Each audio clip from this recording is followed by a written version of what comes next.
If someone handed you $50,000 today, what is the very first thing you would buy?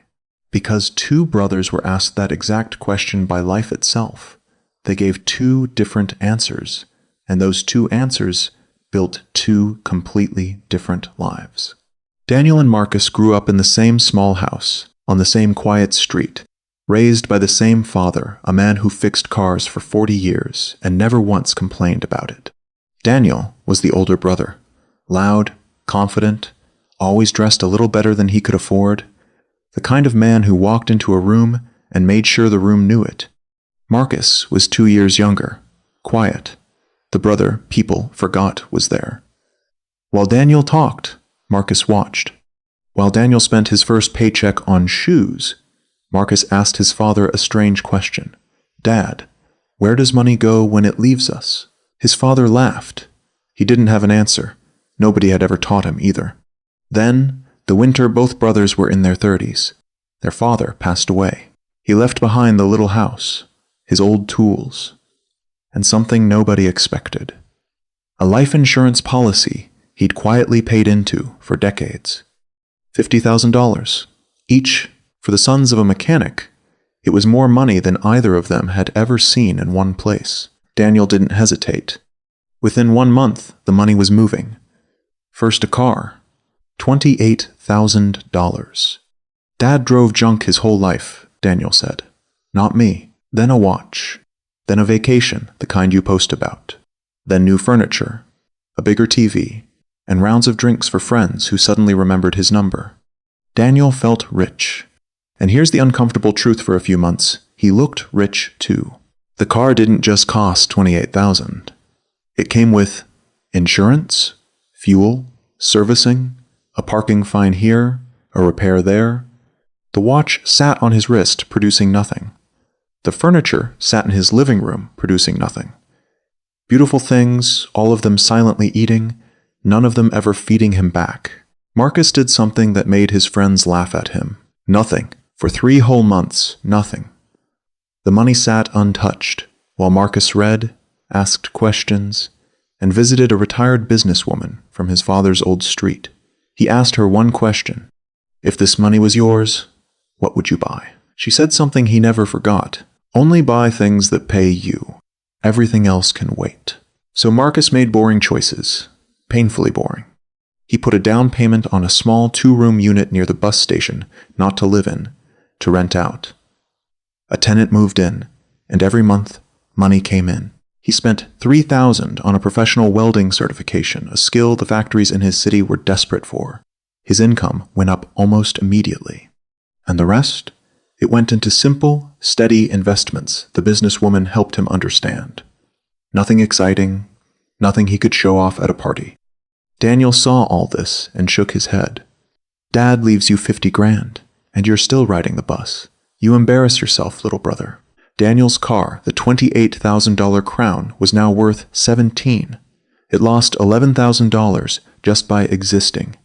Meanwhile, the insurance, the fuel, the repairs kept eating.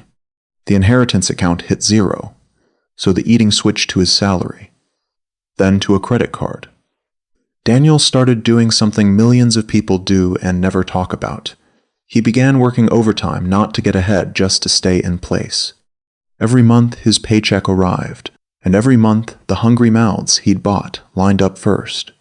The watch was sold, quietly, to cover a loan payment on the car that was now worth less than he owed on it. Read that again. He owed more than the thing was worth. He wasn't driving an asset. He was driving a debt with seats. And Marcus? Marcus's boring little rental unit had paid him every single month for 5 years. His welding certificate had doubled his income. His investments grew silently while he slept. He used the rental income, not his salary, the rental income to start payments on a second small unit. It multiplied while he was busy living. 10 years after the funeral, the brothers met at their father's grave. They came every year on the same date. But this year was different.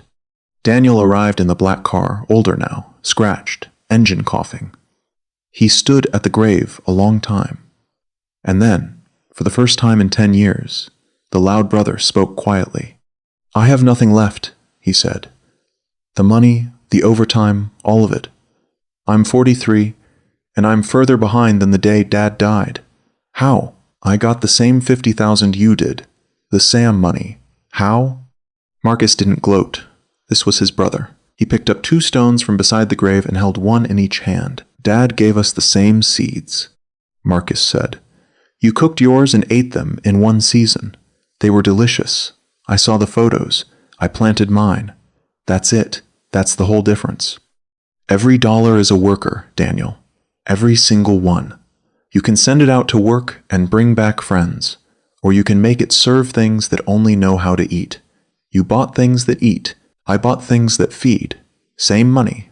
Opposite jobs. Daniel stared at the stones. And then he asked the question that changed the second half of his life. Can you teach me? Here's what happened next, and this is the part of the story I love most. Daniel sold the car. It hurt. He said it felt like cutting off his own arm. He rode the bus for 2 years, the same bus he once mocked Marcus for riding. He took every dollar that used to feed the hungry mouths, and, one by one, he starved them.